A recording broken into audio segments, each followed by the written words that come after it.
Hey there, YouTube. Joe here, KE0TSE, and I am back. I know it's been a while since I've made a video. I've had a lot going on in life. You all know how that goes. New job, a lot of things changing. I was traveling for work there for a while and got a job back home, so I've got a little bit more time on the weekends. Kind of switched up the theme of the YouTube channel a little bit. It's not going to be just, it's my All-Star Link node.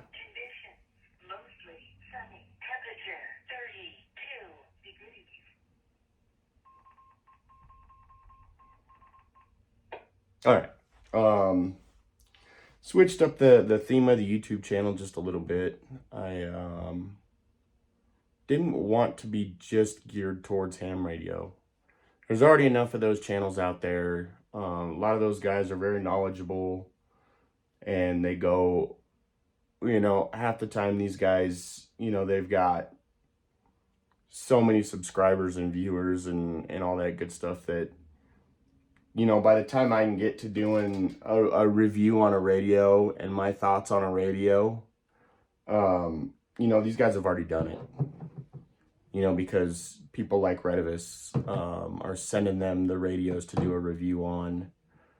And, I got to buy all this stuff myself. So that means that, one, I've got to have the money to buy this stuff so I can do reviews on them. And two, maybe I'll build up big enough to get to what these guys are doing. But I also wanted to be able to have the channel not just dedicated to ham radio, because I like outdoor stuff. I like hiking, I like camping, I like exploring. I am a little bit of a prepper, but I wouldn't call me one of those full-blown preppers. I do like to be prepared, for sure. You can ask my wife, ask anybody I know, anybody I know. I do like to be prepared just in case. So it's the new channel is Mountain Man Comtech. So there's also another channel that I created that Mountain Man Epic Adventures, where my 9-year-old son and I, Brantley and I, we go out and we explore places and do videos on that, and post the video and GPS coordinates on where we went. That way other people can go explore as well. So with that being said, I am going to do a review on a radio today, and like I said, there's already tons of reviews out there on this radio. It's the Islands HD2, and I'm doing it because the subscribers I do have, you guys subscribe to my channel for a reason, and I'm hoping that you value my opinion, and maybe you're geared more towards, what I'm geared towards, and that's being able to have functionality, robustness, ruggedness, stuff like that. So I will tell you here in a second why I'm doing the review on this radio. But I'm hoping that, you guys value my opinion, and that's kind of why I'm doing this. Plus, it's a new toy. So, I guess let's get started.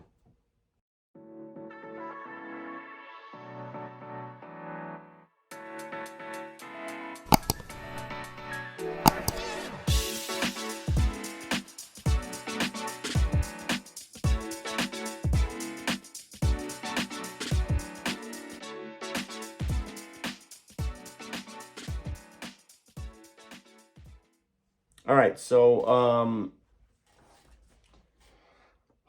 for those of you that have watched my channel, SoCo Ham Radio, I like my Anytones. They're great radios.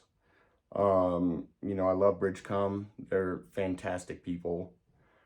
Problem is not this last hunting trip that I had just this last year, because we're in a new year now. But the year before that, we got some snow, and actually this year we got some snow too, really good snow. But I had my Anytone with me, my 878, and you know, I was using it while I was hunting, and it was snowing, and my radio was kind of attached to the side of my backpack. I had a speaker mic, lapel mic, around the side of the backpack, and used it throughout that day. And the next day, screen was whited out completely, and I couldn't get the radio to work. So, I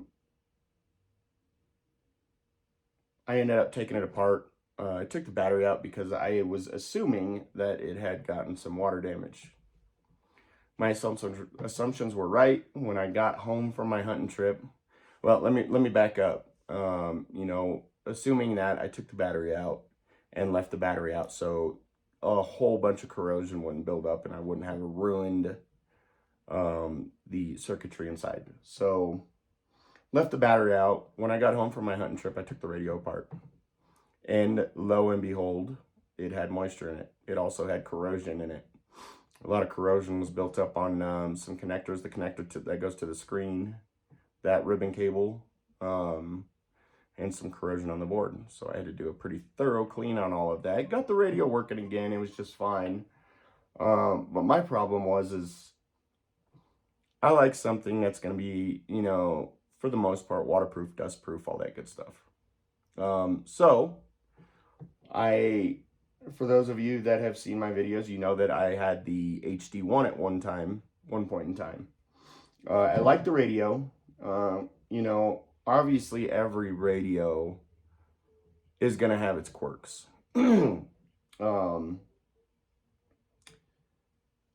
So I said, you know what? The HD2's out. I'm gonna give it a shot.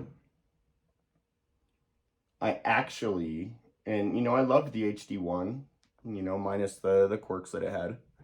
I actually like this radio so much that I got 2 of them.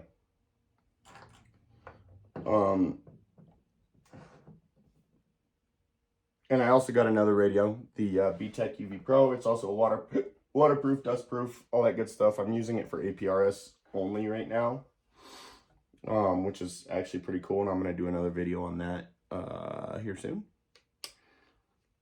And also, I've got some antennas that I want to do a video on and go through with you. This antenna is a really cheap antenna on Amazon, and I'll post the link to it, but it is outperforming a Nagoya antenna.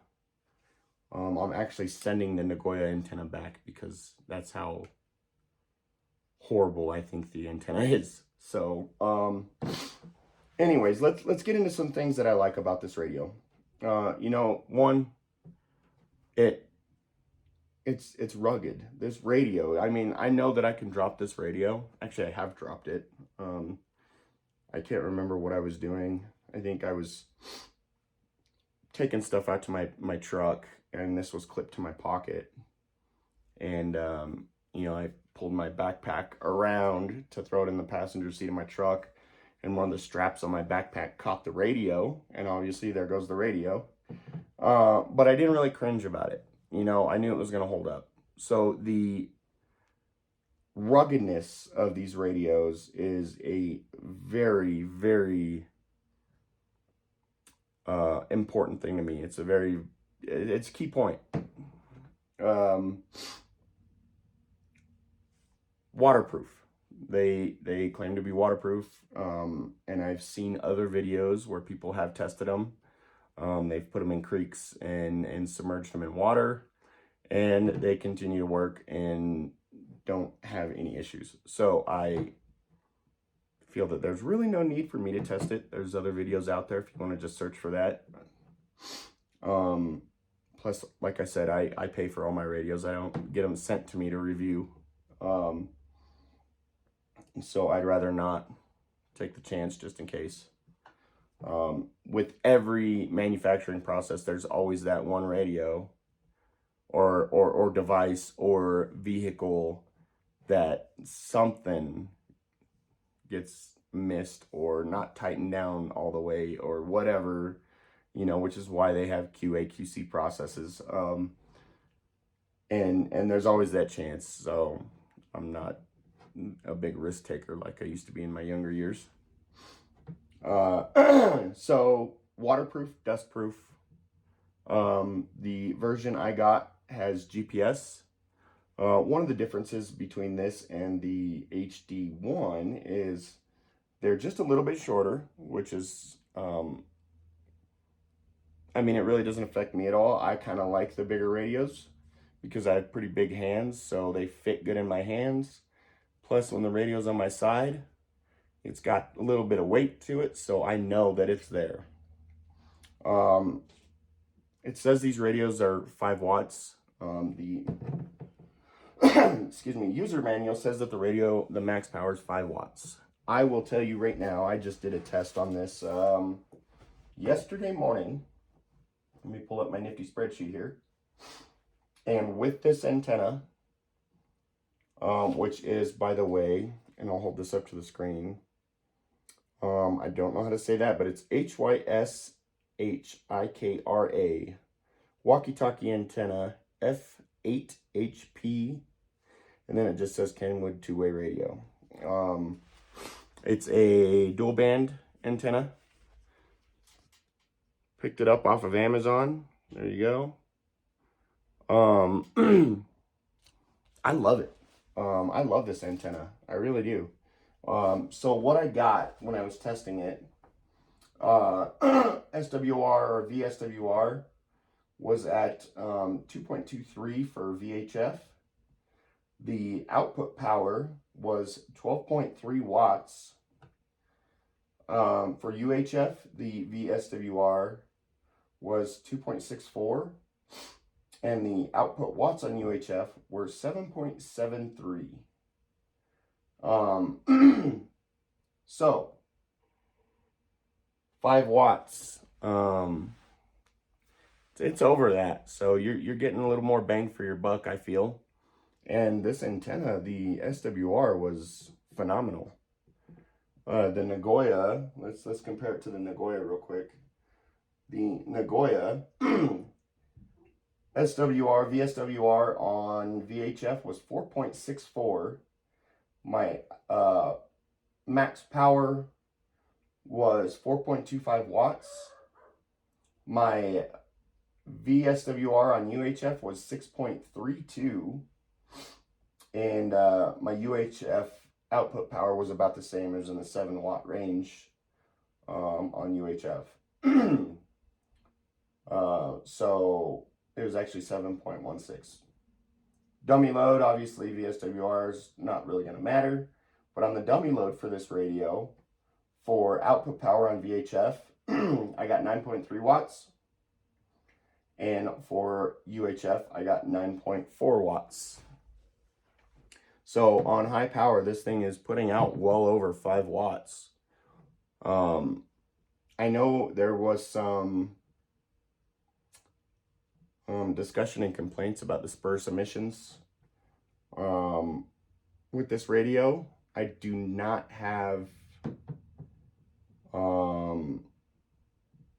a signal analyzer right now. I will be ordering one probably next week. I don't know why it's something I haven't purchased yet, but I will be ordering a tiny SA hopefully next week. And then I can test the disperse emissions on this. But there are some videos out there on that too.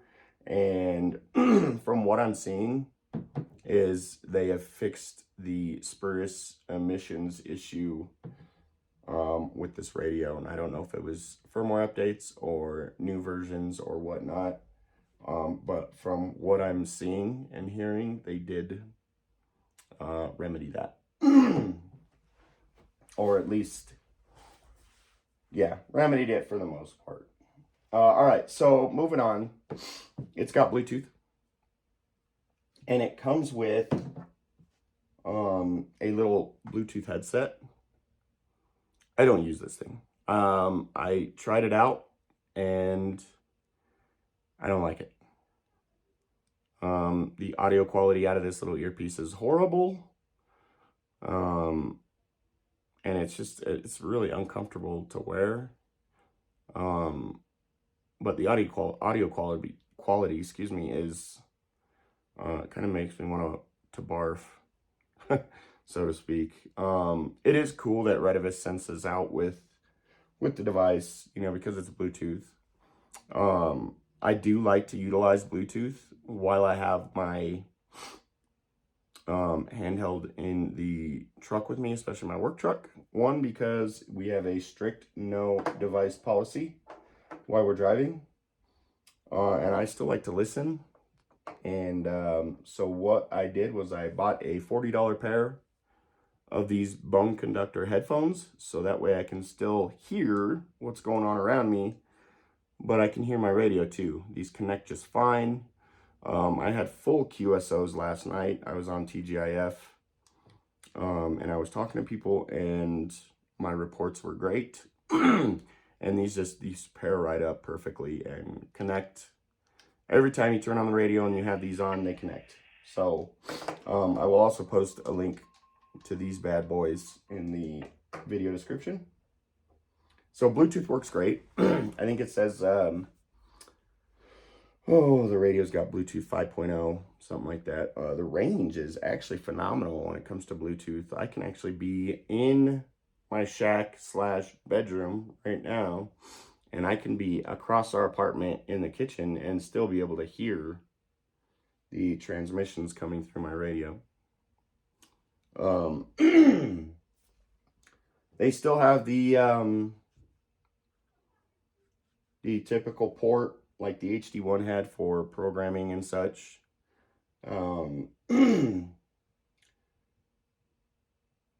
500,000 contacts is what this bad boy holds.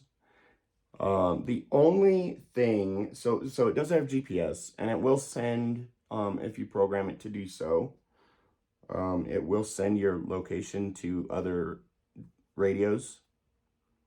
I tried it on DMR. It's pretty cool. Works with the GPS running all the time and pulling your location and sending your location. It does wear the battery down just a little bit faster. Up here, everybody calls it an alarm button, which when it comes from the factory, you press this button and an alarm goes off, but it's actually another programmable button. I have this set to change my output power. It's got the PTT and the 2 side programmable buttons, and you can actually do dual PTT. So this, you can have this PTT for your VFO-A, and you can set it to where this side key button is your PTT for your VFO-B, so there's no need to switch, which is pretty cool. Also, it does some weird thing with dual PTT to where you can, if you set it to do that, it will transmit on VFO-A and VFO-B simultaneously when you press the PTT button, which I thought was super weird. It does now come with a, this is the HD1 battery I have on here. That's another thing I'll tell you here in a second. Here is the actual HD2 battery. USB-C chargeable. It actually charges up pretty quick. Obviously, it depends on your wallboard, what power that's putting out, but it does charge pretty quick. These batteries, they have 3,200 milliamp hour batteries, so they last quite a while. Another thing, if you need more batteries, they do not have extra batteries for sale on the Retevis website. I actually contacted Retevis and they said they do not have them for sale, but if you do email them and you want some more actual HD2 batteries, you just let them know how many you need, and you know, they'll hook you up with a good price and they will get some sent out to you. So they are available, just not to click and order on their website. But I did find out, just out of curiosity, which I figured it would work, but the HD1 battery does fit. It just doesn't have that USB-C charging capability. What else? It's got nighttime mode. Still the same hard to see in the daytime problems like the HD one had, but you can adjust the screen brightness and bring it up a little bit, which makes it a little better for daytime use. It also has a nighttime mode, which actually, if you enable that, it's actually easier to see the screen in the daytime. So I was messing around with that a little bit. Other than that, the audio quality on digital and analog is phenomenal. For those of you that don't know, this is a dual band, actually technically a tri-band if you set it to the USA region, which I think is 2 in the CPS. Tri-band dual mode, so it will do digital and analog, DMR and analog, and it holds 500,000 contacts. I did send an email out to Retevis, and I told them, I said, look, this would be a killer device if you guys were able to implement at least APRS, but they have Bluetooth, right? They have GPS. I don't see why they couldn't implement APRS and a KISS TNC. I told them if they were able to enable that or come out with a firmware update that offers that, these radios would fly off the shelves. I mean, they would fly off the shelves. You'd have a dual band, dual mode, full APRS send and receive. And, you know, it's even really not that big of a deal, but, you know, if they could figure out how to make it work a KISS TNC, this would be a phenomenal radio. It still is a phenomenal radio, but I feel like they would have a hard time keeping these in stock if they could do that. I love this radio. I really do. There is a reason I went back to them, even after having, you know, Anytones, Kenwoods. You know, obviously DMR here in Colorado Springs is a big, here in Colorado period is big. You know, we have tons of DMR repeaters. So, you know, something like D-Star or System Fusion, just, it's not big here, so there's no point even really to me having those radios. Price point, I think I paid $160, $170 for this. So a really good price point for what you're getting. For those of you that like the tiny radios, the small ones, you know, ones that to me feel like they're gonna break if you squeeze them too hard. I don't think this would be a radio for you. But for those of you that like an actual radio that, you know, feels like a radio in your hand, the Islands HD2 is, to me, perfect. Like I said, if Retevis could get their guys that write the firmware to add at least APRS send and receive, this radio would be a beast, a true beast. The stock antenna that they come with, not a big fan of them. Not really good results. Let's see here. I didn't test the stock antenna. I will. for my next video when I do it on antennas. But it didn't have very good results, which is why I went aftermarket. But here's a close-up of the radio. I still have the screen protector on there because I'm tough on screens, and I'd rather keep this as nice as possible for as long as possible because, like I said, I spend my own money on these radios. So I love it, and I really do. They feel good in your hand. You know, it actually feels like a radio. The Bluetooth is a sweet feature. GPS.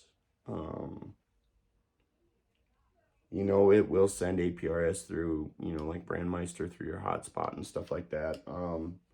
But then you have to have a hotspot with you if you want to do APRS, which is why I actually bought the B-Tech UV Pro, which I'll be doing a video on. Let's see. Let's have a sip of this Red Bull here.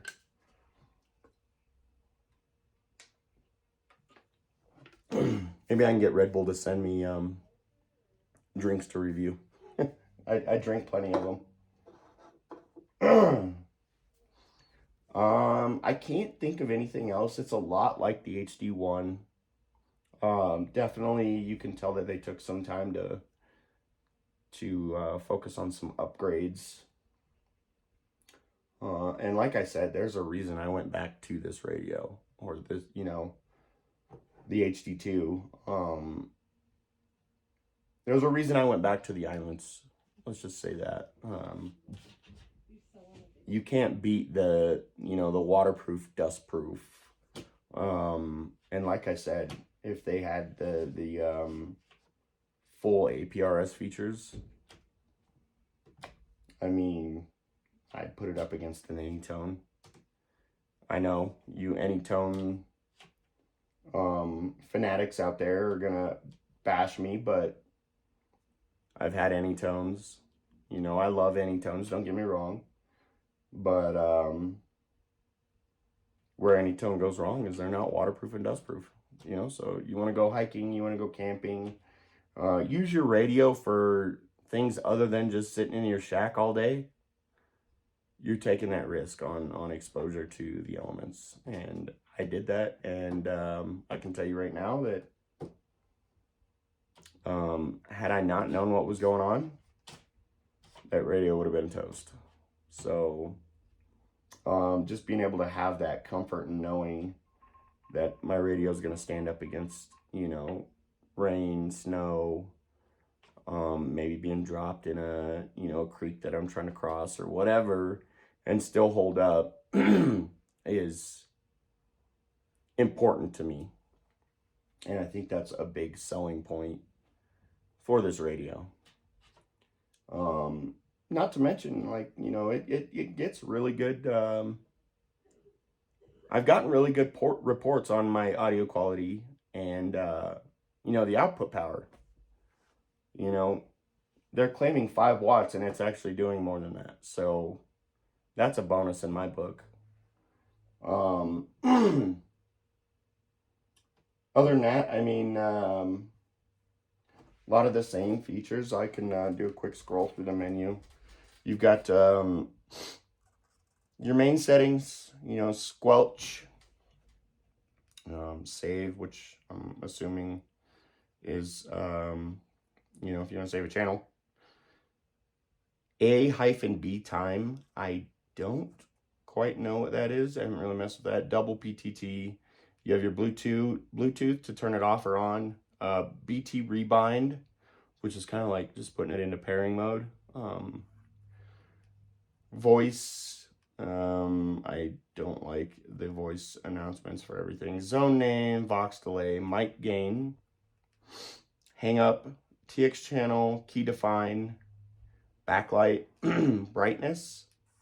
And I'm at level 1 right now. So if I go all the way up, let's see, to 10. Wow. That's, let me get rid of the glare here. All right, so that is a level 10. So that's a big difference compared to the HD1. So let's go back down to level 1. So there's level 1. Pretty big difference. So that's pretty sweet. I think I'll set it kind of in the middle, around 5. Key beep, key lock, lock mode, channel mode, S-D mode. I don't know what that is either. I'll have to look at the manual. If any of you do know, leave a comment down below. And if I missed anything, please leave comments too. I mean, some of you might have been able to mess around with this radio a little longer than I have. Scan mode, save channel, delete channel, Roger beep, time, menu exit time, missed call menu, call in light is off. We'll turn that on, just see what that does. I think it's this light up here that comes in when you get a call. DMR TX beep. I think that's, you know, just the beep when you press the PTT button, which I kind of like. FM TX beep. Night mode here. So right now, here's what it looks like, right? So if we do night mode, oh, night mode's actually on right now. So that was night mode on.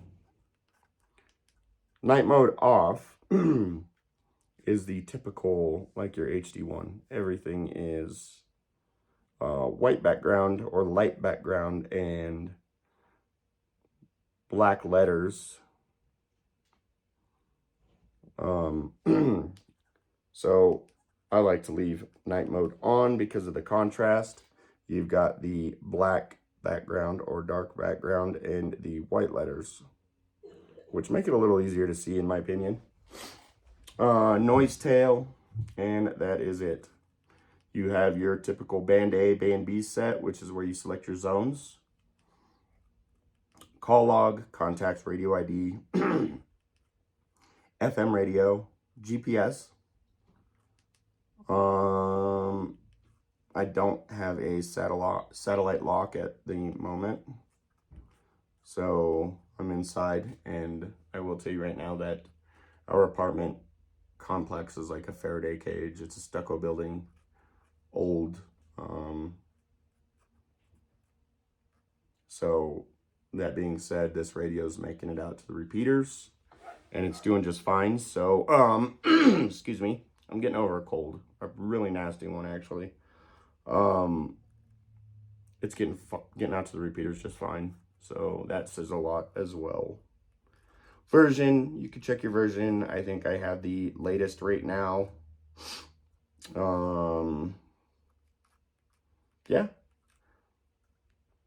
I think, honestly, that's it. Like I said, great radio, especially for the price. You know, they did change some things, the brightness levels. You know, you can see it in the daylight a lot better than the HD1. It's still a little tricky. You turn that night mode on though, that kind of makes a world of difference. You can see it a little better. So I don't know why they didn't call it daytime mode, because it actually helps in the daytime. And that was one of the biggest quirks about the HD1 was you could not see the screen when you were outdoors. You literally had to kind of do this number to see the screen. Don't really have to do that much anymore. You might have to kind of squint at it every now and then, depending on where you're facing the sun and all that good stuff. But overall, great radio. I've been using it nonstop since I got it. Great battery life. The only reason I ordered an extra battery is just to have an extra battery. You know, if I'm up camping, hunting, whatever, and I don't necessarily have a way to charge recharge my battery right away, you know, I can swap in for this HD1 battery and it works just fine still. So honest opinion on this radio, Retevis, good job with the HD2. Please keep making them in this style. I do love this style. A lot of other people love this style. The only thing I can say is let's try and get some APRS send and receive on here. You have everything you need in the radio already for that. So why not make it happen? And maybe fine tune those spur submissions a little bit more. Other than that, very quality built radio, and good job, Redivis. I'm glad that you guys are still making this style of radio. That being said, I bought 2 of them, if that tells you anything. I bought the first one, liked it, got another one. So, you know, if that tells you guys anything, my honest opinion on this radio is, you know, if you're looking for a good solid radio, waterproof, rugged, feels good in your hands, actually feels like a radio and not a toy, I would definitely recommend purchasing this radio. And that is my honest opinion on this radio. You know, I've told you the downsides of the radio, and what I think that Redivis could have done a little better or differently. And I've told you all the pros of the radio. So take it for what it is. Hopefully you guys value my opinion. I'm going to try and get up to 1,000 subscribers. And once I do, I think I'm going to be doing a radio giveaway. Don't know what radio yet. I've got plenty of them. But I do want to do a radio giveaway. So let's get up to 1,000 subscribers so we can do that giveaway. And once again, thank you guys all for watching. You know, my subscribers that I do have, you know, I appreciate you guys. And if you're watching this for the first time, please like and subscribe and click that bell so that way you get notified of more videos. I have a lot more in store. Got a lot of ideas cooking up in this this brain of mine. So, you know, stay tuned. And I'm glad to be back making videos, and hopefully you guys enjoy these. I will say 73s. It's a Sunday afternoon. I'm gonna hang out with the wife and kids, and maybe work on editing this video. And I hope you all have a good rest of your week, weekend and week. And we'll see you next time. Thanks for watching 73s.